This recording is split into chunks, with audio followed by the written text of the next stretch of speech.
สบายดีเนาะมื้อนี้จะมาตอบคำถามเกี่ยวกับEA แล้วก็เกี่ยวกับการ Copy Trade ของเราเนาะซึ่ง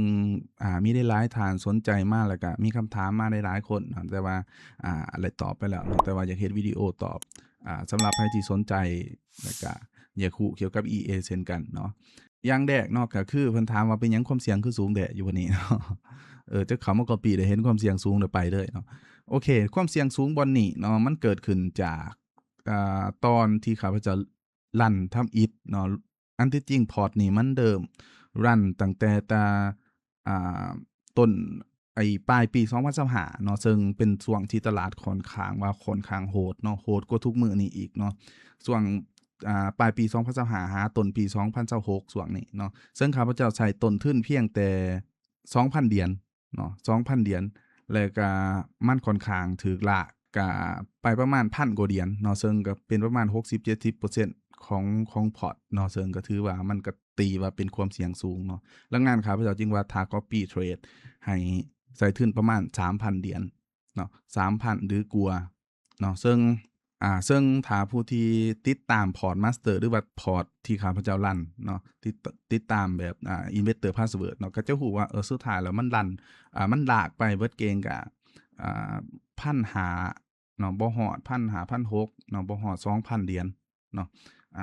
อาจจะมีแต่ว่าข้าพเจ้าก็บ่ได้ติดตามตลอดเนาะแต่ว่ามันก็อยู่ที่ประมาณนั้นเนาะมันถ้าจัดมันก็จะเป็นความเสี่ยงสูงหรือว่าความเสี่ยงประมาณปานกลางประมาณนี้เนาะแต่ว่าอันนี้มันเกิดจากเมื่อต้นเนาะแต่ว่าอย่างไรก็ตามเนาะ EA นี่ก็คือเป็น EA ประเภท Multi-Scale หรือว่าเป็นกรีดเนาะซึ่ง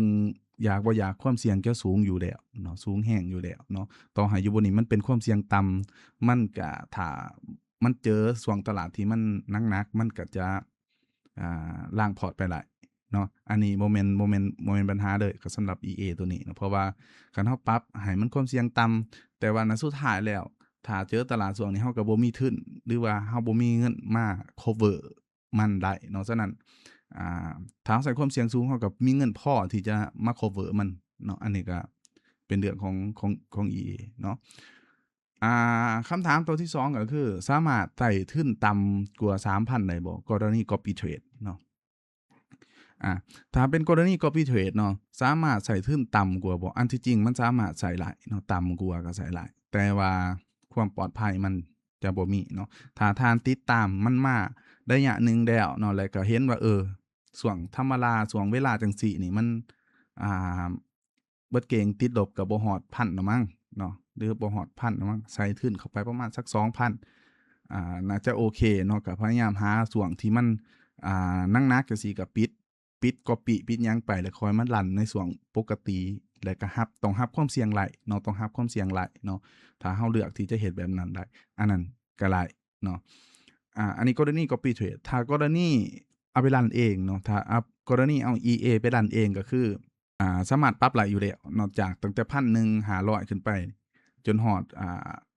2-3,000ก็สามารถปรับให้มันได้รับความเสี่ยงแบบนั้นได้แต่ว่ามันก็คือข้าพเจ้าว่ามันมีข้อดีข้อเสียได้หลายอย่างเนาะอันนี้ก็ขึ้นกับ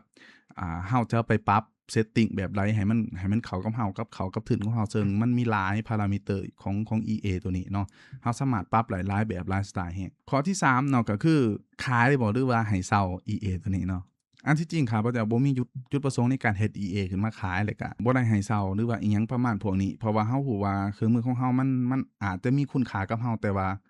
มันบ่ได้ดีขนาดนั้นที่จะเป็นผลิตภัณฑ์ขายหลายเนาะฉะนั้นในมุมมองของผลิตภัณฑ์มันอาจจะบ่ได้ราคาสูงแต่ว่าสำหรับเราเองมันเป็นราคาสูงที่เราขายบ่ได้เนาะฉะนั้นก็เลยตัดออกไปขายบ่ได้เนาะเซาก็มันก็